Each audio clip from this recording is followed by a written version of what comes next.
My name is Judi Aldalati. I'm from Syria. I work in human rights violations documentation and research related to transitional justice and accountability frameworks for post-conflict settings.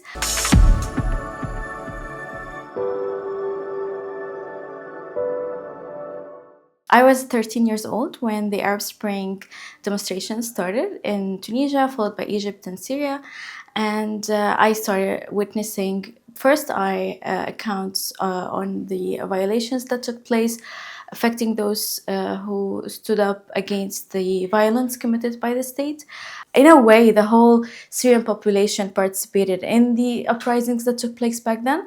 And for me, as a student, it was also the de facto situation to be around those violations, and I developed an interest to writing. I started to write about the violations. I started to submit to blogs. As I grew older and older, unfortunately, the conflict started to intensify, and it became dangerous for me to stay in the country. That's why I traveled outside. I won a scholarship to continue studying journalism, and through journalism, I started working on human rights violations to report to some news outlets. And this is how I figured that I need a new outlet to do my research.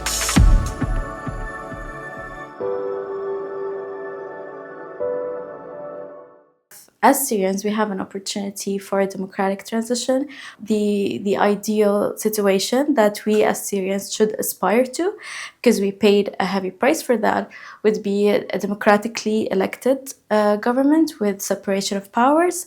It should mean ideally also commitment to civil and political liberties, pluralistic environment where we see variation of political tendencies, exercise their movements freely. We see also gender inclusive government.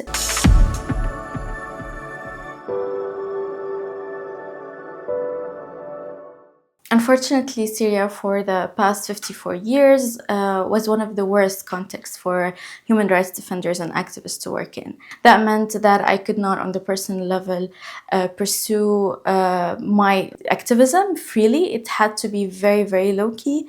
And when I was in the country, it was very dangerous for me to do so. So I had to travel outside the country to be able to write on Syria, report on what's happening. The organization I was working in was designated as a terrorist organization. So that meant that I'm in imminent risk of detention in case I go back, which I was able, with privilege, to refrain from doing so for a limited time. Now there's a chance that I go back to my country, and this is one of the historic pivotal changes in Syria right now, which we Syrians are continuing to celebrate.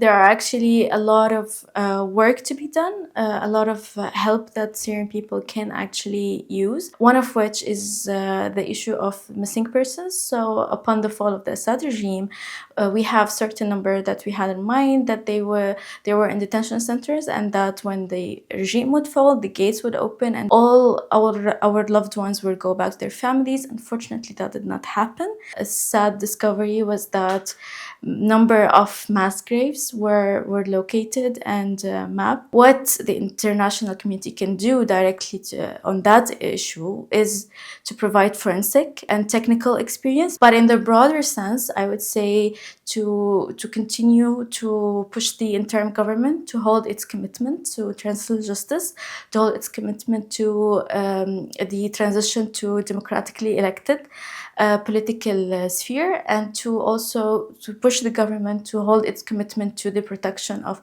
political and civil liberties.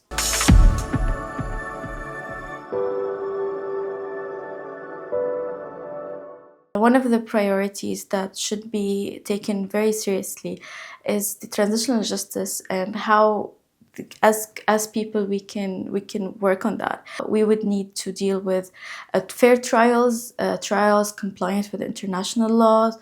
To perpetrators of the Assad regime, we would need to have educational reforms, we would need to have institutional reforms to guarantee to the Syrian people that same violations would not take place.